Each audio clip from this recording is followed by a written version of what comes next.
Assalamualaikum warahmatullahi wabarakatuh. Salam sehat untuk Bapak, Ibu, dan sahabat semua dimanapun berada. Semoga hari ini kita semua diberikan kesehatan, kekuatan, dan hati yang tenang. Bagaimana kabarnya hari ini? Mudah-mudahan meskipun cuaca sering berubah, tubuh kita tetap dijaga oleh Allah Subhanahu wa Ta'ala. Amin. Perkenalkan, saya dokter spesialis yang sehari-hari menangani keluhan sendi dan tulang, khususnya pada usia lanjut. Hari ini saya ingin mengajak Bapak dan Ibu ngobrol santai dari hati ke hati tentang satu keluhan yang sangat sering saya dengar di ruang praktek. Dok, kok sendi saya makin ngilu saat hujan ya? Padahal siang tadi masih mendingan. Nah, kalau Bapak atau Ibu sering merasakan hal yang sama, berarti video ini memang untuk Anda. Dalam dunia kedokteran, nyeri sendi yang sering kambuh saat cuaca dingin atau hujan biasanya berkaitan dengan kondisi seperti osteoartritis, radang sendi, atau penurunan kualitas cairan pelumas sendi yang kita sebut cairan sinovial. Seiring bertambahnya usia, bantalan sendi atau tulang rawan kita menipis, elastisitasnya berkurang, dan syaraf di sekitar sendi menjadi lebih sensitif. Saat hujan turun, tekanan udara menurun, dan suhu menjadi lebih dingin. Kondisi ini membuat jaringan di sekitar sendi sedikit mengembang, sementara sendi yang sudah aus tidak mampu menyesuaikan dengan baik. Akibatnya, muncullah rasa ngilu, kaku, bahkan nyeri seperti ditusuk-tusuk. Saya masih ingat satu pasien lansia yang datang sambil mengeluh. Wajahnya terlihat lelah sekali. Beliau bilang, "Dok, saya sudah kemana-mana. Obat minum sudah, salep juga sudah, dipijat juga sudah. Tapi tiap hujan datang, lutut ini rasanya seperti mau copot.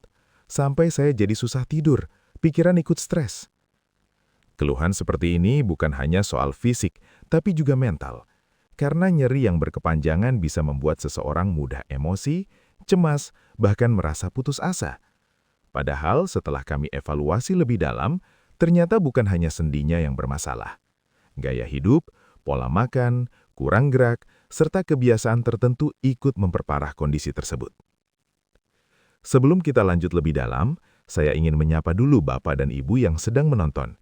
Silahkan tuliskan di kolom komentar, Bapak Ibu menonton dari daerah mana? Apakah dari Jawa, Sumatera, Kalimantan, Sulawesi, atau luar negeri?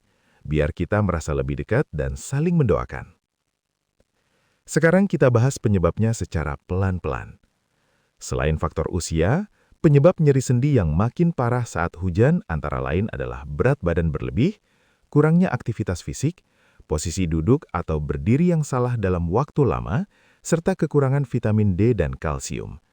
Pada sebagian orang, asam urat dan peradangan juga bisa menjadi pemicu utama. Untuk pengobatan medis, biasanya dokter akan menyesuaikan dengan kondisi masing-masing pasien. Bisa berupa obat anti nyeri, anti peradangan, suplemen sendi, hingga fisioterapi. Tapi perlu diingat, obat hanya membantu meredakan, bukan menyembuhkan total jika gaya hidup tidak diubah. Pencegahannya justru ada di kebiasaan sehari-hari. Menjaga berat badan ideal sangat penting, karena setiap kilo berat badan berlebih akan menambah tekanan pada sendi lutut dan pinggul. Rutin melakukan olahraga ringan seperti jalan kaki, senam lansia, atau peregangan sendi juga sangat dianjurkan. Ada juga pantangan yang dianggap sepele. Terlalu sering mengonsumsi gorengan, makanan tinggi gula, jeroan, dan makanan tinggi purin bisa memperparah nyeri sendi. Aktivitas seperti duduk terlalu lama, jongkok terlalu sering, atau mengangkat beban berat sebaiknya dikurangi. Di rumah, Bapak dan Ibu bisa melakukan beberapa cara sederhana untuk meringankan nyeri. Kompres hangat pada sendi yang nyeri selama 15-20 menit bisa membantu melancarkan aliran darah. Pijatan ringan dengan arah memutar, perlahan dan tidak ditekan terlalu keras juga sangat membantu merilekskan otot di sekitar sendi. Latihan sederhana seperti menggerakkan sendi secara perlahan setiap pagi juga penting. Tidak perlu dipaksakan, yang penting rutin. Ingat, sendi itu seperti engsel pintu. Kalau jarang digerakkan, justru makin kaku. Selain pengobatan medis, banyak pasien saya juga terbantu dengan pengobatan herbal yang mudah didapat. Misalnya, rebusan jahe hangat yang diminum secara rutin dapat membantu mengurangi peradangan. Kunyit yang mengandung kurkumin juga dikenal baik untuk kesehatan sendi. Bisa dikonsumsi sebagai jamu atau dicampur dalam masakan. Daun salam juga sering digunakan untuk membantu mengontrol asam urat. Caranya cukup direbus 7-10 lembar daun salam dengan air, lalu diminum hangat. Tapi perlu diingat, herbal adalah pendamping, bukan pengganti obat dokter, terutama jika nyerinya sudah berat. Yang terpenting, jangan menyerah. Nyeri sendi memang ujian yang tidak ringan, apalagi di usia senja. Tapi percayalah, setiap usaha kecil yang Bapak dan Ibu lakukan hari ini adalah bentuk ikhtiar yang sangat bernilai di sisi Tuhan. Tetaplah sabar, tetap semangat, dan jangan berhenti berusaha. Allah tidak pernah memberikan ujian di luar kemampuan hambanya. Tugas kita adalah berikhtiar, berdoa, dan memasrahkan hasilnya kepadanya dengan hati yang tenang. Semoga apa yang saya sampaikan hari ini bisa bermanfaat dan menjadi teman ngobrol yang menyenangkan untuk Bapak dan Ibu semua. Terima kasih sudah menyimak sampai akhir. Wassalamualaikum warahmatullahi wabarakatuh.